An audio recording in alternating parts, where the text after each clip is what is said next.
बिहार के समस्तीपुर में हूं और यहाँ पर देखेंगे एक छोटा सा परिवार है और काफी इसमें खुशी का लहर है, क्योंकि इस परिवार में दो देवर और भाभी जो है वो बिहार पुलिस में चयन हुई है। कहे तो सरकारी नौकरी को इन दोनों ने मिलकर के प्राप्त किया है, दोनों ने मेहनत करके। और इधर देखेंगे इनके जो माता जी हैं और इनके सासू माँ जो है इधर खड़ी हैं, जिस खबर को सुनने के बाद ये रोने लगी हैं। और खुशी इतना है कि इनके आंखों से रह रहकर आंसू आ जाता है, क्योंकि इनका कहना है कि इन्होंने इतना कष्ट किया है जिस कष्ट को झेलना हर किसी के बस की बात नहीं है। बाकी आइए एक एक करके मैं परिचय करवाता हूँ। क्या नाम है आपका? मेरा नाम राजू कुमार। अच्छा, रो क्यों रहे हैं राजू जी?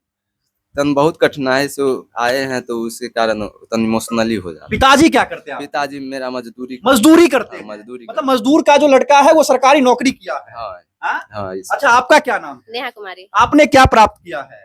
बिहार पुलिस का जॉब। बिहार पुलिस का नौकरी आपने प्राप्त किया है? अच्छा, शादी के बाद? जी। शादी के कितने साल बाद आपका नौकरी हुआ? 7 साल बाद। 7 वर्ष बाद? जी। मतलब शादी के 7 वर्ष बाद आपका नौकरी हुआ? जी सर। हाँ? जी। अच्छा, शादी के बाद कैसे तैयारी कर पाई थी और कितना दिन आपने तैयारी किया? बस 3 साल से मैं कर रही हूँ। अच्छा, 3 साल से तैयारी कर रही है। तो पढ़ाई छोड़ करके फिर से पढ़ाई की थी या लगातार कर रही थी? उस टाइम में ग्रेजुएशन में कर रही थी। ग्रेजुएशन कंप्लीट हुआ है तब मैं कंपटीशन लाइन में आई हूँ। अच्छा, और लगातार आपने 3 वर्ष तक तैयारी किया? जी सर। हाँ? जी। अच्छा, कभी सोची थी कि शादी के बाद मेरा नौकरी हो जाएगा? नहीं, कोशिश कर रही थी। जी, कोशिश था कि हो जाए। हाँ जी। माता जी क्यों रो रही हैं? आंखों में आंसू क्यों है आपका? कुछ के नहीं, आँख में आंसू कल्ला आता। अब खुशी है कि जे हमार बेटा पुतोह नौकरी करत। हाँ। हम अपन घर में पोता पोती के लेकर हम घरे रह। अच्छा, बड़ा लड़का क्या करता है? इनके जो पतिदेव हैं वो क्या करते हैं? अथी डॉक्टरी। अच्छा, डॉक्टरी करते हैं। हाँ। या एनटीपीसी में जॉब करते हैं? अब वो हम कभी कहिए। आपके पति क्या करते हैं? वो एनटीपीसी में मेडिकल स्टाफ है। अच्छा, एनटीपीसी में मेडिकल स्टाफ जी। है।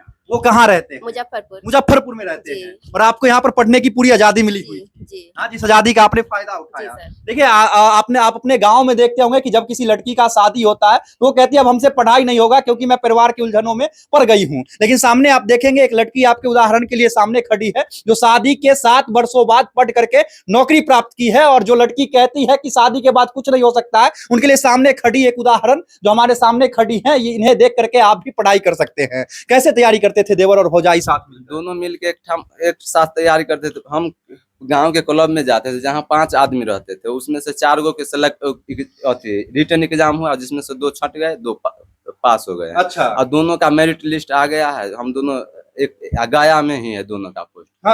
हाँ। और उसके बाद यहाँ आते थे, वहाँ के होमवर्क मिलता था वहाँ पे, तो यहाँ आके पूरा होमवर्क करते थे। उसके बाद अपने भाभी से पूछते थे तो ये। अच्छा, पढ़ने में ज्यादा कौन तेज थे, भाभी या देवर?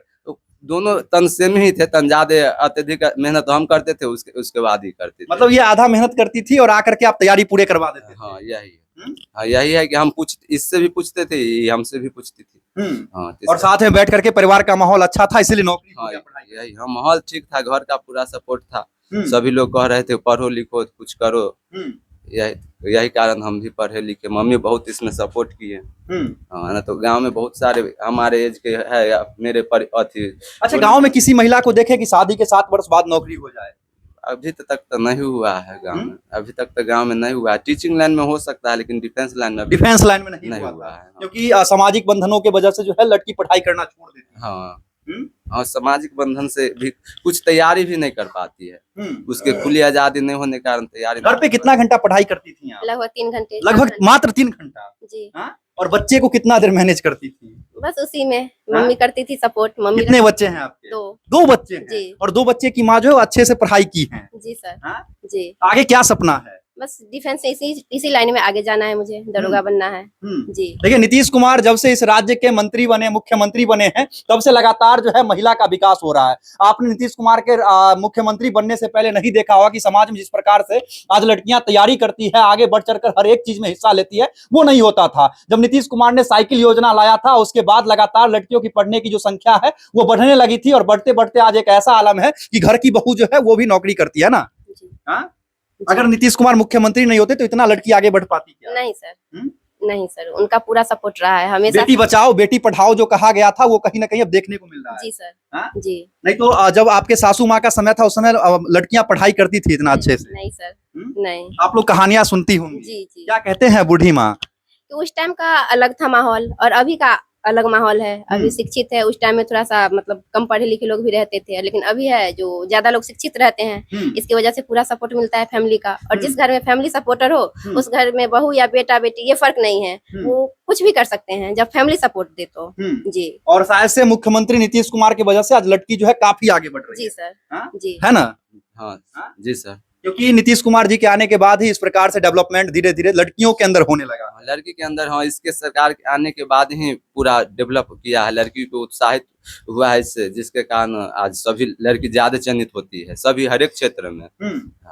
देखिए यहाँ से थोड़ी सी दूरी पर है नरहन एस्टेट, एक क्षेत्र पड़ता है जहां पर एक कोचिंग से 62 लड़की जो है वो बिहार पुलिस में चयनित हुई है। तो ये कहीं ना कहीं बेटी बचाओ और बेटी पढ़ाओ का जो अभियान है वो दिख रहा है कि आखिर किस प्रकार से लड़कियां जो बढ़ चढ़ करके भाग लेती है। जिस क्षेत्र के 50 लड़का चयन नहीं होते हैं, उस क्षेत्र से 62 लड़कियां जो है एक साथ बिहार पुलिस का जवान बनती है और इस राज्य का सेवा करने के लिए जाती हैं। हमारे सामने जिस बहू को आप देख रहे हैं, ये भी बिहार पुलिस का जवान बनी है और बिहार पुलिस में जाकर के इस राज्य का सेवा करेंगी। जिस प्रकार से पुराने जनरेशन के जो बिहार पुलिस होते थे वो पैसों के पीछे भागा फिरते थे, लेकिन अब जो आने वाला समय होगा वो इनके जैसे नौजवान ड्यूटी करेंगे और धीरे धीरे ये लोग प्रमोशन करके जब पदाधिकारी बनेंगे तो कहीं ना कहीं भ्रष्टाचार दूर भागेगा, है ना? जी सर। जी क्योंकि पुराने जो पुलिस वाले होते हैं, लोग पुलिस का नाम सुन के कहते हैं कि घूसखोर होगा, भ्रष्टाचारी होगा। सब वैसे नहीं होते हैं सर, करेगा एक लेकिन बदनाम तो पूरा डिपार्टमेंट होता है सर। जी लेकिन नए जनरेशन में जब आप लोग जाएंगे और जब प्रमोशन करके पदाधिकारी बनेंगे तो इस चीज को दूर करने का प्रयास करेंगे। जी सर, बिल्कुल पूरा सपोर्ट रहेगा, पूरा कोशिश करूंगी कि ऐसा ना हो। जी चलिए, इतना बहुमूल्य समय देने के लिए आपका बहुत बहुत धन्यवाद। जी और आपका भी। बाकी इनके स्टोरी कैसी लगी कमेंट सेक्शन में अपनी राय जरूर दीजिएगा। मिलते हैं अगले वीडियो में, तब तक के लिए जय हिंद।